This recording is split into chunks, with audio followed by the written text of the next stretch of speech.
구약 성경의 시편 가운데 가장 많은 사람들에게 사랑받는 시편의 말씀이 있다고 하면 아마 오늘 읽은 시편 23편의 말씀일 것입니다. 기독교 2000년 역사 가운데 가장 많이 읽혀지고 또 가장 좋아하는 성경 구절이 시편 23편 말씀일 겁니다. 그래서 독일의 철학자 임마누엘 칸트는 시편 23편의 말씀에 관하여 고백하기를, 내가 지금까지 읽었던 다른 모든 책들 중에서 시편 23편만큼 나에게 소망과 위로를 준 말씀은 없었더라고 고백할 정도로 시편 23편의 말씀을 읽을 때마다 우리의 마음에 격려와 위로와 그리고 소망을 주는 말씀 아마도 없을 것입니다. 그런데 오늘 본문의 말씀을 자세히 살펴보면 참 특이한 표현 방식들이 본절에 나와 있습니다. 오늘 시편의 저자는 다윗입니다. 다윗은 목동으로서 양을 치던 사람입니다. 이러한 경험을 바탕으로 하나님과 자신의 관계를 묘사한 말씀이 오늘 시편 23편의 말씀입니다. 근데 오늘 본문의 말씀을 자세히 들여다보면 나라고 하는 것, 내게라고 하는 1인칭 표현이 무려 14번이나 나옵니다. 여호와는 우리의 목자시니라고 표현한 것이 아니라 여호와는 나의 목자시니라고 말하며, 더 나아가 하나님을 표현하거나 하나님을 나타내며 가리키는 말이 무려 7번이나 나타나져 있습니다. 그리고 시편 23편의 말씀은 하나님과 다윗의 개인적 깊은 관계를 나타낼 뿐만 아니라 다윗의 하나님을 향한 신앙 고백의 말씀이라 해도 과언이 아닙니다. 다윗에게 어떻게 그렇게 굴곡진 삶을 살아왔습니까? 라고 묻는 사람들이 있다면 아마도 시편 23편의 말씀을 통하여 자신의 삶, 비록 굴곡진 인생의 삶이었지만 오늘 이 삶, 내 삶, 오늘 이 자리까지 오게 된 것은 하나님 전적인 인도하심이었다고 고백합니다. 권력이 나의 목자가 아니라, 물질이 나의 목자가 아니라 오직 여호와 하나님이 나의 목자가 되셔서 나의 삶을 인도해 주셨다는 고백입니다. 다윗은 험난한 인생을 살았습니다. 다윗의 주변에 있는 사람들, 어떻게 보면 다윗 주변에 있는 사람들에게 있어서 다윗은 짐 같은 존재입니다. 다윗에게 행복이란 말은 사치였습니다. 또한 다윗에게서의 평안이라는 것은 꿈과 같은 것이었습니다. 그렇게 살았던 다윗이 자신의 삶은 전적인 하나님의 인도하심이요 은혜였다고 고백합니다. 하나님은 양과 같은 자신에게 목자였다고 고백할 뿐만 아니라 그 목자가 되어주시는 하나님으로 인하여 내 삶은 외롭지 않고 두렵거나 슬픔하거나 방황하거나 부족하지 않았다고 고백합니다. 이 고백이 어디에 있었을까요? 단 한마디, 하나님이 나의 목자가 되어 주셔서 나의 삶을 인도해 주셨기 때문이라는 고백 속에서 찾을 수가 있습니다. 2019년 하나도 저물어 갑니다. 뒤돌아보면 참으로 많은 일들과 사건들이 우리 안에 있었음을 봅니다.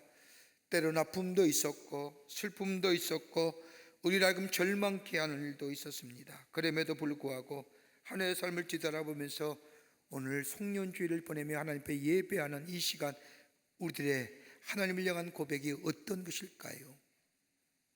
아마 모두가 다 같은 마음일 겁니다. 하나님이 나의 삶을 인도해 주셨습니다 라고 하는 겁니다. 한 해를 마무리하는 이 송년주일, 우리의 삶의 여정 가운데 그리고 우리의 배후에 계신 하나님을 다시금 찬양하며 한 해의 마지막 주일이 되기를 바라면서 하나님은 다윗을 어떻게 인도하셨는가, 본문의 말씀을 다시 한번 살펴보면서 함께 은혜를 나누며 우리의 신앙의 고백이 있기를 간절히 소망합니다. 첫째는 참된 평안으로 인도해 주셨다는 겁니다. 다윗이 고백한 여호와는 나의 목자시라는 고백은 다름이 아니라 그 목자 되시는 하나님께서 나의 삶을 평안한 삶으로 인도해 주셨다는 겁니다. 오늘 함께 읽은 시편 23편 1절과 2절의 말씀을 보면 여호와는 나의 목자시니 내게 부족함이 없으리로다. 그가 나를 푸른 풀밭에 누이시며 잔잔한 물가로 인도하시는도라고 고백합니다. 여러분, 다윗처럼 불안정한 인생을 살았던 사람 없었을 겁니다. 그가 경험했던 일 한마디로 정의한다면 두려움, 염려, 불안, 걱정, 분노, 억울함, 절망, 아마 부정적인 단어를 다 가지고 와서 다윗의 인생을 정의한다 할지라도 모자랄 지경일 겁니다. 이 세상 어느 누구도 다윗의 인생이 편안한 인생이었다고 말할 수 있는 사람 아무도 없습니다. 그런데 오늘 본문의 말씀을 보면 이러한 다윗이 자신의 삶을 돌이켜보며 고백하길 내 삶은 평안한 삶이었다라고 말하면서 그 배후에는 목자가 되시는 주님이 나와 함께 계셨고 나의 목자가 되셔주셨기에 내 삶이 평안한 삶이 되었다라고 말합니다. 토론토 대학의 토양학자인 필립 켈러라고 하는 사람이 쓴 책 가운데 양과 목자란 책이 있습니다. 그가 저 광야에 나가 8년 동안 양을 치면서 경험했던 것을 가지고 시편 23편의 말씀을 새롭게 해석한 책입니다. 그 책을 보면 양의 독특한 특성 4가지가 있다고 합니다. 하나가 뭐냐? 양은 본래 겁이 많은 동물인지라 모든 두려움이 벗어나기 않으면 눕질 않는다는 겁니다. 두려움이 사라져야만이 비로소 눕는다는 겁니다. 또 하나의 특징은 양들은 하나의 집단 안에서 사회적 행동을 하는 동물이라 저들 간에 싸움이 있으면 편히 눕질 않는다는 겁니다. 그럼 어떻게 보면 양들이 우리보다 나은 것 같아요.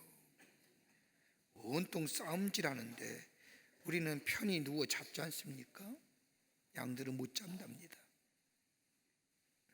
세 번째는 발이나 기생충이 있어서 괴로울 때도 양들은 눕질 않는다고 합니다. 양이 거하는 우리는 기생충과 해충으로부터 벗어날 수 없는 공간입니다. 해충과 기생충으로부터 공격이 없어야만이 누울 수 있다고 하니 결코 쉼이 없는 동물입니다. 이 양들에게가 많은 해충들이 있는데 여름이 되면 여러 종류의 파리나 해충이 양의 털에 붙여 기생하는데 그 가운데 가장 위험한 해충 하나가 코파리라고 하는 해충이랍니다. 이 코파리는 양의 코 안에 점막에 알을 낳아서 이 알이 깨어 애벌레가 되면 양의 뇌로 들어간다고 합니다. 이렇게 되면 너무나 고통스러워 양이 자신의 머리를 기둥에 찍으면서 죽는다고. 네 번째는 양들은 배부르지 않으면 결코 눕지 않는다고 합니다. 배가 부를 때까지 먹이를 찾아다녀야 합니다.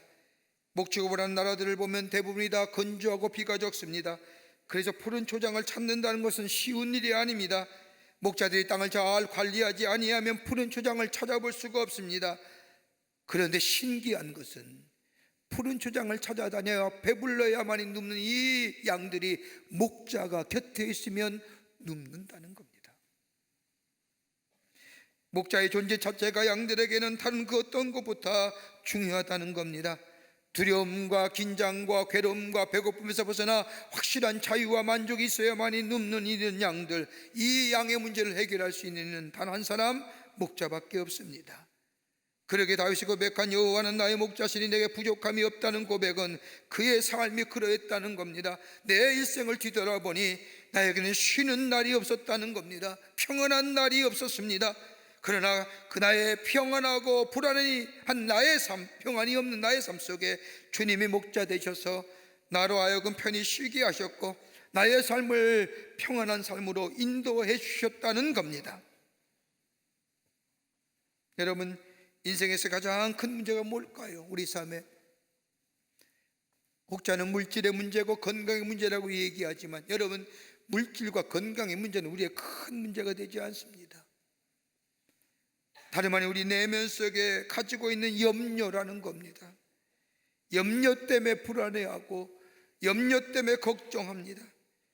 그러기 심리학자에 의하면 우리가 염려하는 것의 85%는 우리가 염려하지 않아도 될 것을 염려한다는 겁니다. 여러분, 염려하게 되면 어떤 증상이 일어나느냐? 여러분, 아무런 도움되지 못합니다. 염려는요, 더 나아가 아무것도 달성하지 못하게 합니다.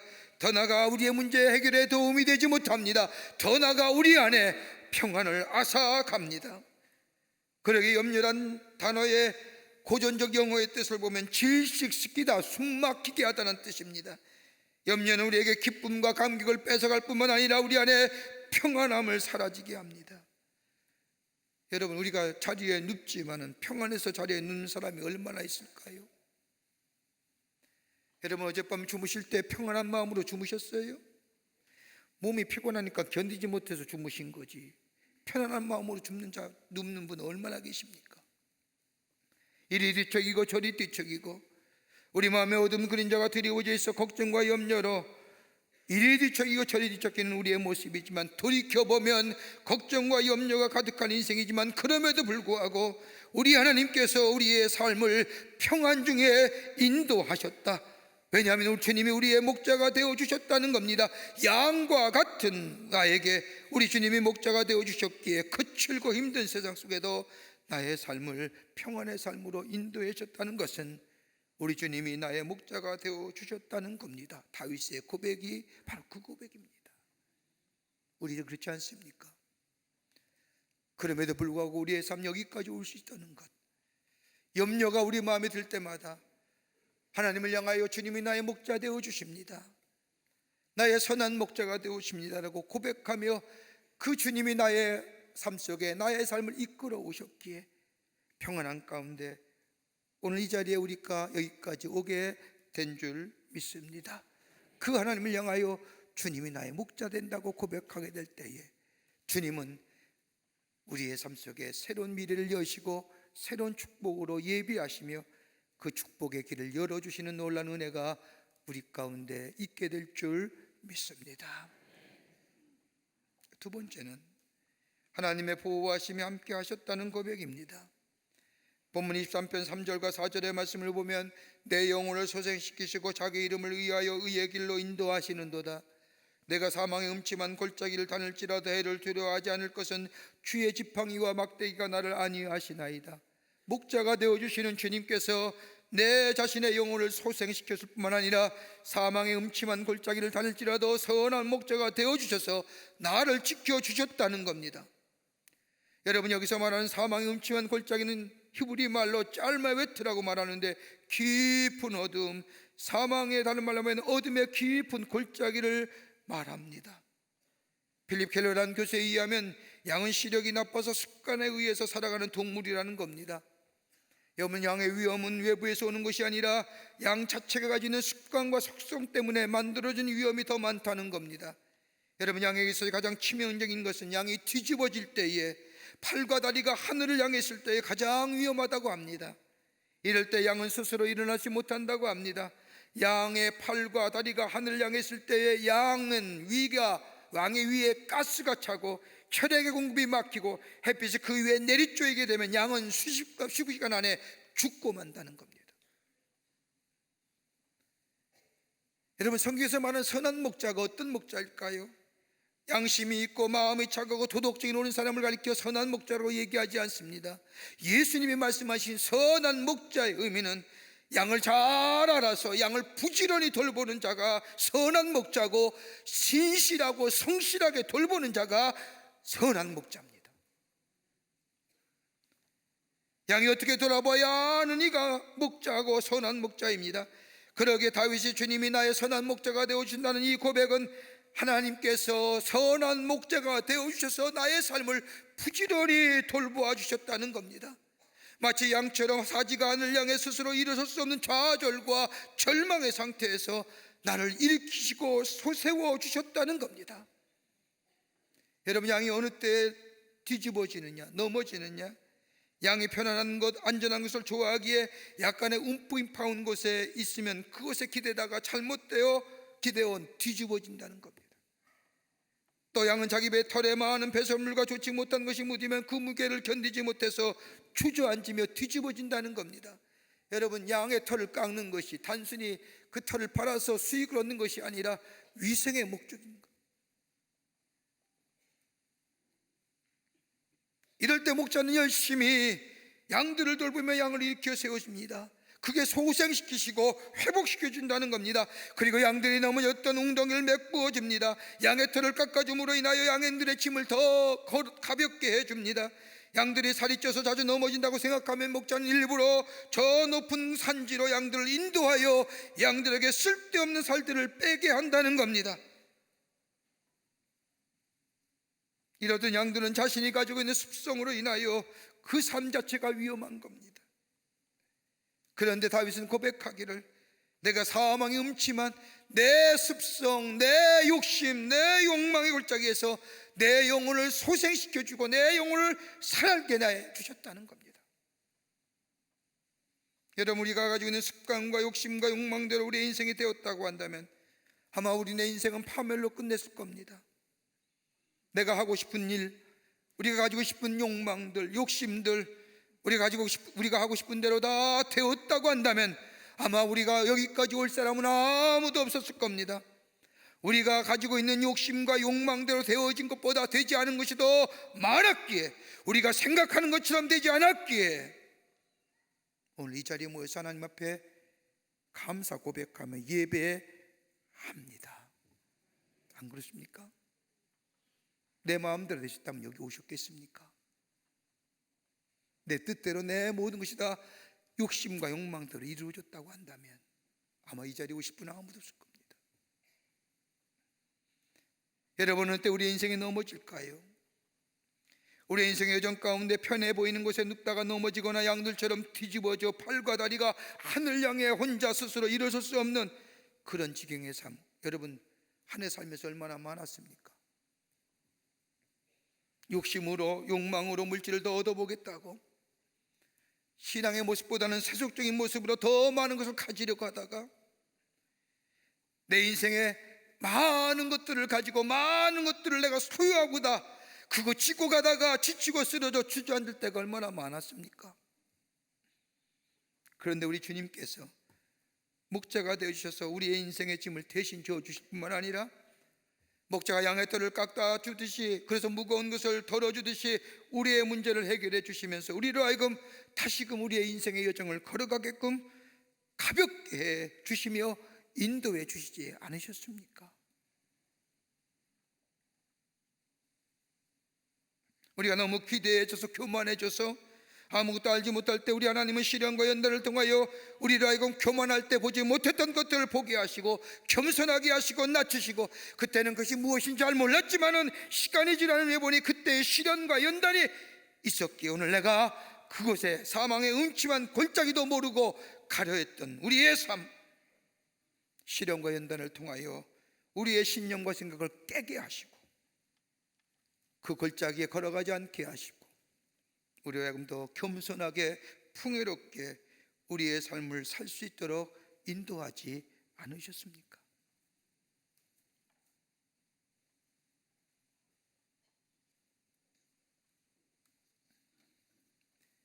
그러기에 하나님이 나의 습관과 본성 그대로 두었으면 여기까지 올 수 없었다고 다윗은 고백합니다.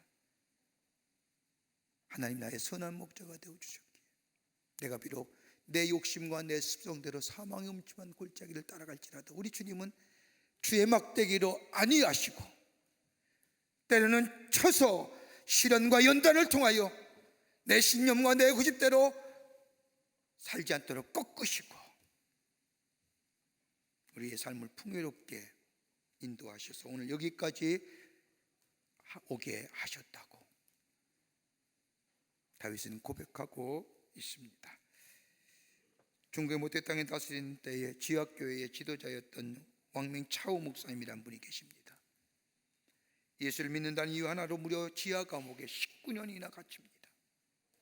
고문과 고통을 당하면서 그가 지킨 믿음 때문에 중국의 지하교회와 수많은 믿음의 지도자들이 용기를 얻습니다. 그런데 그가 나이가 많아지고 쇠하여지자 더 이상 이 목사님을 가둘 필요성을 느끼지 않았던 중국의 공산당이 목사님을 석방합니다. 석방되었을 때에 라베이라고 하는 인도 출신의 선교사가 찾아와 묻습니다. 목사님, 어떻게 그 고독과 절망, 그 고문과 그 고난의 시간을 견딜 수 있었습니까? 어떻게 이겨내셨습니까? 그때 목사님의 손은 고문의 상처로 인하여 비틀어져 있었고 몸은 쇠하여질 대로 쇠하여졌고 죄취하고 보잘것없는 모습입니다. 목사님의 사모님은 이 목사님으로 인하여 충격을 받아서 눈이 멀어버렸습니다. 앞을 보지 못하는 아내의 손을 꽉 잡은 목사님의 얼굴, 그 사모님의 얼굴엔 평안함이 넘치는 겁니다. 이라비 선교사의 질문을 받은 목사님 환한 미소를 지으면서 자신이 늘 부렸던 찬송가를 부르기 시작합니다. 나의 갈 길 다가도록 예수 인도하시니 내 주 안에 있는 국률 어찌 의심하리요. 믿음으로 사는 자는 하늘 위로 받겠네. 무슨 일을 만나든지 만사 형통하리라. 무슨 일을 만나든지 만사 형통하리라. 이 찬송을 부르는 목사님이 이렇게 얘기합니다. 저는 감옥에서 이 찬송을 한시라도 잊어본 적이 없습니다. 이 찬송가의 가사처럼 찬송을 부를 때 나의 마음에 하나님의 위로가 임했습니다. 믿음으로 사는 자는 하늘 위로 받겠네. 하나님이 나와 함께 하셨습니다. 그 주님과 매일 함께 하기에 19년 동안이나 저는 정말로 행복했습니다. 주님과 동행하는 기쁨, 나는 감옥에서 누릴 수가 있었습니다. 이것이 오랜 고통과 고문 그리고 외로움과 시련 속에서 이길 수 있는 힘이 되었습니다. 사랑하는 성도 여러분, 한 해를 보내면서 지나온 시간들 주님의 인도하심이 있었기에 오늘 이 자리에 우리가 있는 것은 아닌지요. 다윗의 삶을 인도하신 주님께서 오늘 우리의 삶을 인도해 주셨습니다. 한 해를 보내면서 우리 안에 억울함과 괴로움의 잔상들만 가득해 남아 있습니까? 그러나 생각을 조금 뒤돌아보면, 기억을 조금 뒤돌아서 나를 붙들어 주시고 나를 넘어지지 않게 받쳐주시고 여기까지 오신 그 하나님의 은혜를 생각하면 선한 목자 되신 하나님이 보입니다. 내 습성과 내 욕망대로 내 뜻대로 살지 않도록 막아주시고 나의 삶을 풍성한 삶으로 인도해 주신, 내 인생의 여정에 찾아와 모든 위기들을 몰아가시고 지키시고 보호해 주신 그 선한 목자 되신, 나의 삶을 인도해 주신, 보호해 주신 그 하나님 앞에 감사의 고백이 우리 가운데 있게 될 때에 하나님은 2020년이라는 새로운 한 해를 우리에게 선물로 또 인도하심과 보호하심의 약속을 우리에게 허락해 주실 줄을 믿습니다. 끝으로 앞서가시는 주님이란 다른 말로 말하면 소망으로 나의 삶을 인도해 주셨다는 겁니다. 시편 23편 5절 말씀을 보십시오. 주께서 내 원수의 목전에서 내게 상을 베푸시고 내 머리에 내 기름으로 내 머리에 바르셨으니 내 잔이 넘치나이다. 6절 말씀에 보면 내 평생의 선하심과 인자하심이 반드시 나를 따르리니 내가 여호와의 집에 영원히 거하리로다. 여기서 내게 상을 베푸신다는 것은 좋은 꼴로 먹이신다는 겁니다. 최적의 휴식처요, 가장 싱싱하고 좋은 꼴로 먹이기 위하여 앞서가시는 주님이 장소를 물색하신다는 겁니다. 독초가 있는지, 가볍게 불을 뜯게 할지, 아니면 오래 머물면서 충분히 뜯게 할지, 경사진 곳에 머물게 할지, 아니면 목처지에 머물게 할지 미리미리 예비하시고 정해두신다는 겁니다. 여러분, 창세기 22장의 말씀을 보면 하나님이 아브라함을 부르십니다.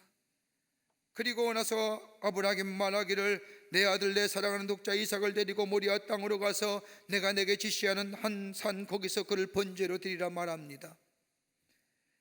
75살에 고향을 떠날 때 하나님이 약속했던 것, 하늘의 별과 같이 바닷가의 모래와 같이 자손을 주시겠다고 약속했는데 25년이 지난 후에 달랑 이삭 하나 주신 겁니다. 근데 그 하나님, 이삭을 주신 하나님께서 그 이삭을 도로 바치라는 겁니다. 번제로 불태워 드리라는 겁니다. 그럼에도 불구하고 아브라함은 납득이 되지 않지만 그 말씀에 순종해 갑니다. 이삭을 데리고 사흘 길을 걸어 모리아산에 이릅니다. 제단에 이삭을 놓고 칼로 찌르고 할 때에 그때 하나님께서 하늘의 음성이 들려옵니다. 그 아이에게 손대지 말라. 내가 이제야 내가 하나님을 경외한 줄 내가 아노라. 그리고 옆을 보니 수양 한 마리가 숯불에 걸려 바둥거리는 겁니다. 그 수양을 잡아서 번제로 드리게 될 때 하나님이 그 제산, 그 예배를 기쁘게 받으셨다는 겁니다. 그 후에 그 땅 이름을 아브라함은 여호와 이레, 하나님이 준비해 주셨습니다. 하나님이 예배해 주셨습니다. 다윗의 삶이 그러했다는 겁니다. 하나님이 예비하신, 하나님이 준비하신, 하나님이 약속하신 것을 소망으로 바라보며 주님 손 붙잡고 나갔다는 겁니다. 여러분, 인생을 행복하게 살려고 하면 적어도 세 가지 것이 우리에게 있어야 됩니다. 물질이 건강이 많고 적음이 아닙니다. 그것은 우리의 행복과는 전혀 관계없습니다. 그 첫 번째는 뭐냐? 편안함입니다. 평안함이 없을 때 우리의 인생은 행복하다고 말할 수 없습니다. 내가 원하는 모든 조건이 충족되었다고 하십시다. 그런데 마음에 평안이 없다면 그 삶은 행복한 삶이 아닙니다. 내 마음에 평안이 없으면 행복할 수가 없습니다. 근데 이 평안은 어디서 오느냐? 다름이 아니라 믿음입니다. 하나님을 향한 확실한 믿음, 하나님이 계획하시고 목적이 있으니 나를 이 땅에 보내신 것에 대한 확실한 믿음, 그리고 하나님의 사랑에 대한 확실한 믿음. 바울이 로마서 8장 39절에 고백했던 것처럼 다른 어떤 피조물이라도 우리를 우리 주 예수 그리스도 안에 있는 하나님의 사랑에서 끊을 수 없다고 하는 이 믿음, 내가 죄인 되었을 때, 내가 연약했을 때, 내가 주님과 원수 되었을 때에 나를 포기하지 아니하고 하나밖에 없는 당신의 아들 이 땅에 보내주셔서 나를 위하여 십자가에 달려 돌아가신 그 하나님의 사랑, 그것에 대한 확실한 믿음. 지식이 많아지고 생활의 여유가 많아지고 경험이 많아지고 지위가 높아졌더라도요, 이런 사람들은요 절대로 마음이 높아지지 않습니다. 이런 것을 누릴 때에 뭘 생각해요? 하나님의 사랑을 생각하고 하나님 내게 축복을 생각하며, 그 다음에 뭐예요? 그것으로 끝나는 것이 아니라 하나님이 내게 준 이 축복 어떻게 사용할 것인가, 사명을 생각하는 겁니다.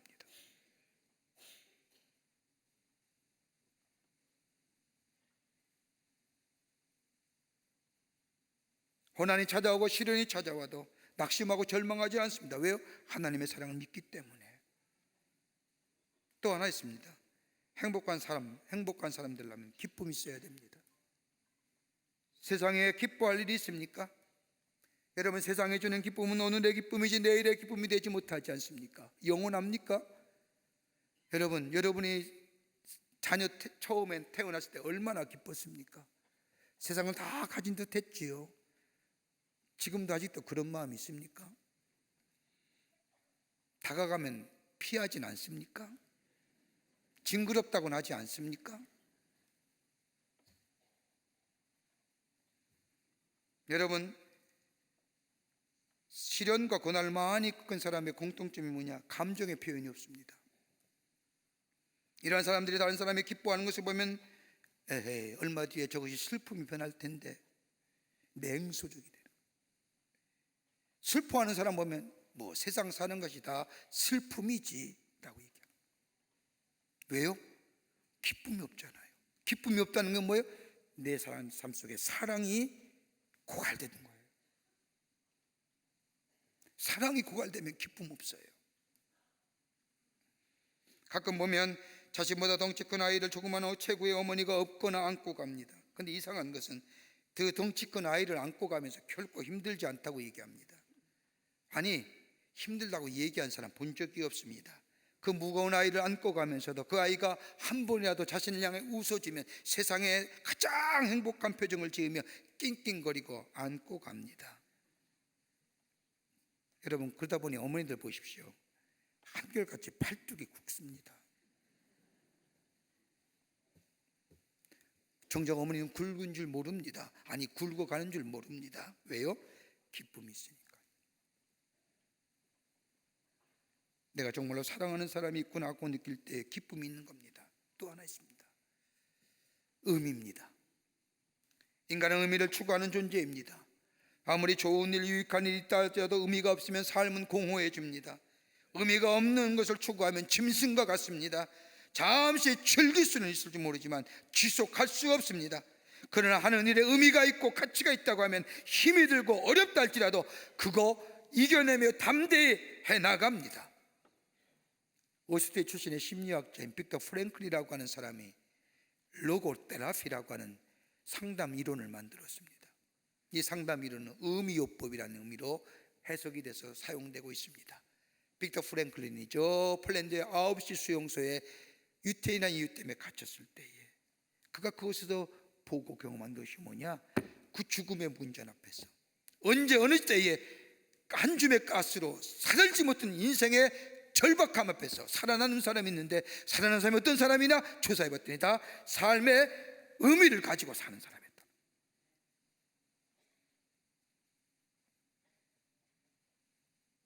내가 이렇게 살아서 무엇하려 하는 사람들은 구축도라는 겁니다. 그러나 어려움이 있다 할지라도 이건 쫓아 내게 의미가 있어, 이건 의미가 있을 거야. 그 가운데 도무지 찾을 수 없는 삶의 의미지만 찾고 그 의미를 부여잡고 있는 사람이 끝내는 살아남더라는 겁니다. 이 진정한 소망은 어디서 옵니까? 세상에 있는 것도 아니고 나 자신에 있는 것도 아니고 하나님께로부터 옵니다. 하나님께 주신 소망입니다. 하나님이 주신 약속입니다. 다윗은 이 약속을 붙잡고 살았습니다. 그러기에 이 약속을 붙잡으면서 그 피난 다니면서도 주님은 나의 인생의 반석입니다. 주님은 나의 피난처입니다. 주님은 나의 요새요 나의 산성입니다. 나의 소망이십니다. 그 약속을 붙잡고 그렇게 고백합니다. 그러기에 시편 43편 5절의 말씀을 보면 내 영혼아 어찌하여 낙심하며 어찌하여 내 속에서 불안하는가, 하나님을 바라라고 얘기합니다. 그 어려움 가운데 하나님께 소망을 주신 그 약속을 붙잡습니다. 인생을 살아가다가 다윗의 이 하나님의 소망의 약속이 흐뭇해지면 하나님은 아비가일 같은 여인을 통하여 그의 소망을 이끌어 줍니다. 소망이 사라져 엔디게 광야의 동굴의 원통에 헤매어 불평과 불만이 가득 찬 사람들과 있을 때에도 다윗은 이 소망을 붙잡고 그 어두움을 이겨냅니다. 그러기에 시편 50편 7절의 말씀을 보면 내 마음이 확정되었사오니 내가 새벽을 깨우겠습니다 라고 고백합니다. 왜요? 소망 붙잡는 거예요. 사랑하는 성도 여러분, 한 해를 보내면서 우리의 삶의 여정은 어떠셨는지요? 다 녹록지 않은 삶의 여정을 걸어왔습니다. 시련과 고난을 닥쳤을 때도 도무지 일어설 힘이 없을 때, 사랑하는 사람을 먼저 떠나보려고 상실감과 좌절감에 미래가 보이지 않아 절망하고 희망이 무너질 때에 좌절했던 우리의 삶. 그런데 그럼에도 불구하고 우리 주님이 우리에게 평안함 주시고 내가 너의 선한 목자야, 우리의 삶을 보호해 주시고 우리가 정말로 아무것도 보이지 않는 불확실성의 미래 가운데서도 하나님 우리에게 소망의 약속을 보여주시며 우리의 삶을 인도해 주셨기에 오늘 이 자리까지 우리가 온 줄 믿습니다. 그러기에 주님이 나의 목자가 되어 주십니다 라고 하는 이 시면의 깊은 고백, 이 고백 속에 감사가 터져 나오고 이 감사에 우리 하나님은 기쁘게 받으시고 우리의 미래를 새로운 미래, 새로운 시간, 하나님의 창조의 역사를 경험하는 새로운 것으로 우리의 삶을 인도하시고 허락해 주실 줄을 믿습니다. 이런 믿음으로 고백되어져 새로운 한 해를 맞이하는 복된 여러분과 저와 되시기를 주님의 이름으로 축원합니다. 하나님 감사합니다. 사랑하시고 지키시고 인도해 주심에 감사합니다. 그러기에 여호와는 나의 목자가 되어 주십니다. 그 하나님 앞에 감사의 고백이 넘쳐나는 저희들 되게 하여 주셔서 새로운 한 해, 새로운 하나님의 약속의 성취를 누리며 하나님의 약속하신 것을 소망 가운데 누리며 사는, 그래서 복되고 풍요로운 인생의 삶을 걸어갈 수 있도록 주께서 도와 주시옵소서. 감사하며 예수님의 이름으로 기도하옵나이다. 아멘.